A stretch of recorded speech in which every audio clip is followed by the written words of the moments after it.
Begitu Umar masuk melihat jejak di punggung Rasulullah itu Pak, nampak betul jejak pelepah kurma itu, menangis Umar. Umar aja yang terkenal zuhud Pak, tidak sanggup dia melihat tubuh Rasulullah seperti itu. Ya Rasulullah, dunia di tanganmu, engkau kekasih Allah. Tapi mengapa kau biarkan Raja Kisra Persia hidup dalam gelimang harta dan kemewahan? Dan kau manusia mulia mau seperti ini ya Rasulullah. Dilihat Umar adalah gandum sedikit bercampur pakai air. Jadi makan Rasulullah tuh hari-hari roti jumaud. Kita nggak akan sanggup makan roti jumaud, roti kasar tuh Pak. Ibaratnya kalau di Holland sering dulu kalau orang nunggu-nunggu tuh Pak, sisa roti yang keras-keras tuh Pak, itu itulah jumaud, keras. Itu yang dimakan Rasulullah. Pakai air sedikit untuk melunakkannya. Itu yang dimakan. Apa nak nangis Umar dibuatnya Pak? Apa kata Rasulullah? Umar, mereka itu disegerakan nikmatnya di dunia untuk kita nanti di akhirat. Apakah kau tidak ridho? Nah itu yang membuat Umar tetap nangis juga Pak. Tidak bisa dia. Walaupun udah dihibur Rasulullah, tetap Umar nangis karena tidak tahan melihat Rasulullah tidur seperti itu. Sebetulnya ada yang melatar belakangi kenapa Rasulullah sampai tidur beralaskan pelepah kurma itu tuh Pak. Nah ini pernah kita ungkapkan ketika istri-istri Rasulullah demo minta tambah uang belanja, kan itu yang mendasari ya Pak. Datang ramai-ramai minta tambah uang belanja, tidak tahan lagi hidup miskin Pak. Sementara orang enak-enak hidupnya, kita kok enggak. Abu Bakar Siddiq melihat dalam satu rombongan istri-istri Rasulullah itu ada Aisyah, oh jalan langsung jalan Abu Bakar Siddiq, di backupnya menantunya, duduk dia di sebelah Rasulullah. Tidak lama datang Umar, duduk pula Umar di sebelah Rasulullah karena dia nampak anaknya ikut juga. Karena semua diam, Umar mulai membuka cerita. Perlu kita ketahui Pak, istri Umar bin Khattab itu cantik Pak, namanya Atika. Jadi dia pernah agak kurang senang dengan Abu Musa al-Asy'ari, dikarenakan ketika istrinya pergi ke masjid, pas pulang dihadiahkan oleh Abu Musa al-Asy'ari karpet merah. Tersinggung Umar, Pak, ngapa kau terima kado orang nih? Nah, diangkatnya lah Pak, karpet itu dibaliknya, jangan kasih istri aku kado. Tuh.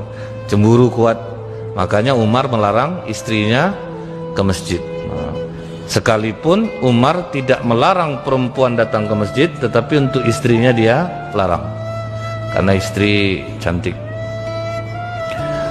Setelah itu Umar duduk di sebelah kiri Rasulullah, Abu Bakar di kanan Rasulullah. Kata Umar, ya Rasulullah, aku ada masalah. Apa masalah kau Umar? Istri aku tadi pagi minta tambah uang belanja ya Rasulullah. Bingung aku jadinya. Kata Rasulullah, sama masalah kita berarti. Ini pun datang minta belanja sama aku. Bayangkan 9 jumlahnya, kau baru 1. Ini 9. Langsung berdiri Umar, ditekannya bahu Hafsah. Kau ingin menjadi musuh Rasulullah Hafsah? Kok berani kau minta tambah belanja kepada Rasulullah? Apakah kalian kira Rasulullah ini orang yang kikir? Kalau dia ada pasti kalian dilebihkan ya. Aku ikut-ikut aja ya, orang ini ngajak-ngajak tadi, jadi nggak enak pula nggak ikut serta, makanya aku ikut. Abu Bakar datang pula marah kepada Aisyah. Kau ingin menjadi musuh jiwa Rasulullah Aisyah? Tidak ayah, maafkan aku ya, namanya perempuan pasti adalah merasa kekurangan. Jangan kau ikut-ikut seperti ini. Semua diam Pak. Tapi apa reaksi Rasulullah ketika istrinya minta tambah belanja kepadanya? Apakah Rasulullah marah-marah? Tidak. Rasulullah menghajir, mendiamkan. Berapa lama Rasulullah diam? Ya enggak sebentar Pak, 50 hari Pak. Jadi kalau yang ini jangan Bapak amalkan Pak, mohon saya, nanti Bapak tinggalkanlah istri Bapak 50 hari nanti.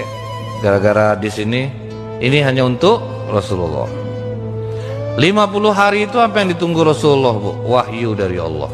Nah itulah Rasulullah tidur di masjid tuh Pak, beralaskan pelepah kurma. Bolak-balik lah Umar datang ke sana menjenguk. Setelah hari ke-50 turunlah surah Al-Ahzab ayat 28-29. Nah itulah sebabun nuzul turunnya ayatnya. Apa kata Allah? Ya ayuhan nabiyyu qul li azwajika in kuntunna turidnal hayatad dunya wa zinataha fata'alaina umatti'kunna wa usarihkunna sarahan jamila. Hai Nabi, katakan kepada istri-istrimu, jika mereka meminta tambahan belanja dan dunia, perhiasan dunia kepadamu, berikan mereka mut'ah, janjikan kepada mereka dalam waktu tertentu, kemudian berikan kepada mereka, setelah itu ceraikan mereka dengan cara yang baik. Tegas Allah, ceraikan aja mereka, kasih, tapi kasih dulu nih Pak, kasih yang dia minta, habis itu ceraikan mereka. Kemudian wa in kuntunna turidnallaha wa rasulahu wad darul akhirah fa innallaha 'ada lil muhsinati minkunna ajran azima. Dan jika kamu menginginkan keridhaan Allah dan Rasulnya dan negeri akhirat, maka sesungguhnya Allah menyediakan pahala yang besar bagi siapa yang berbuat baik di antara kamu. Ini yang kedua nasihat Allah kepada istri-istri Nabi. Kalau kalian ridho, tidak ribut, kalian akan mendapatkan pahala yang besar di akhirat. Nah, Rasulullah pertama kali menemui Aisyah. Aisyah, sudah lama kita tidak berjumpa. Iya ya Rasulullah, untuk permasalahan kalian meminta tambahan belanja kepadaku, Allah sudah memberikan keputusannya. Dan ini jangan kau langsung mengambil keputusan Aisyah, kau rundingkan dulu kepada kedua orang tuamu. Nah, dibacakan Rasulullah kedua ayat ini, langsung menangis Aisyah. Aku ingin mencari keridhaan Allah dan Rasulnya. Aku tidak akan meminta tambahan belanja lagi kepadamu ya Rasulullah. Tapi ada ujungnya dikatakan Aisyah, tapi tolong jangan ayat ini dibacakan ke istri-istri yang lain. Nah, ada juga Pak, keinginan menguasai sendiri itu tetap ada. Nah, tetap ada. Malah Rasulullah, aku ini diutus sebagai guru bagi kalian, bukan untuk memberatkan. Ini ayat untuk kalian semua Aisyah, bukan hanya untukmu. Iya ya, tahu orangnya, orang kan ngomong aja, itulah Pak ya. Kalau bisa, kalau enggak ya apa boleh buatlah. Nah, jadi jangan ibu kira istri Rasulullah itu tidak bersaing satu sama lain, bersaing Pak. Tetap ingin kalau bisa dikuasainya sendiri, ada perasaan itu. Itulah sisi manusia tetap ada. Nah, Rasulullah bacakan ke seluruh istri-istrinya, akhirnya semua istri mengatakan, kami memilih keridhaan Allah dan Rasulnya. Aku berjanji, kata Zainab, akan aku buat usaha dan setelah itu akan kusedekahkan hasilnya. Akhirnya tidak ada, pokoknya kami mau seperti dirimu ya Rasulullah, kami akan dukung apapun yang kau buat. Nah, setelah itu baru Rasulullah berdamai dengan semua istri-istrinya Pak. Pernah istri-istri Rasulullah ini karena melihat alas tidur Rasulullah itu terlalu tipis, maka mereka punya inisiatif. Jadi masing-masing istri sepakat, gini aja, kita lipat kulit itu menjadi 4 lipatan. Tapi jangan tahu Rasulullah, kata kita lipat 4 lipatan biar sedikit empuk lah, supaya Rasulullah nikmat dia beristirahat dan dia tidur itu bisa lebih nyenyak. Maksud istri-istri ini baik, ditebalkannya alas tidur Rasulullah itu.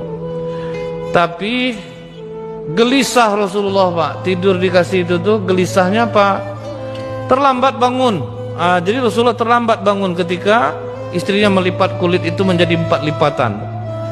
Maka Rasulullah memberitahu kepada istri semuanya, gara-gara ulah kalian aku terlambat untuk beribadah, tolong jangan ulangi lagi seperti ini. Akhirnya baliklah sekali lipatannya. Berapa kerasnya itu Pak ya?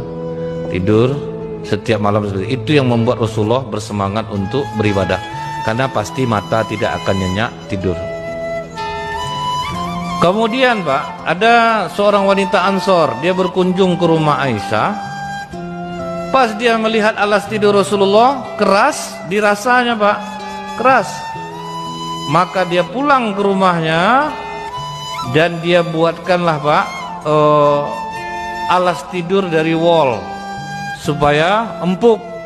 Dari wol dibuat supaya empuk.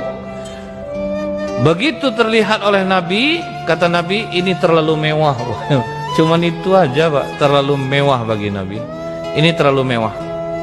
Dan Nabi agak tegas dalam hal ini. Tolong kembalikan lagi ke orangnya. Kalau kita akan segan, kita janganlah kita apalagi biar aja, kasih aja lah ke orang. Rasulullah enggak Pak. Kalau untuk itu tegas dia. Balikkan balik Aisyah. Pergi balik, antarkan ke orang yang ngasih tadi. Ini terlalu mewah bagiku. Enggak mau Rasulullah. Tidur empuk.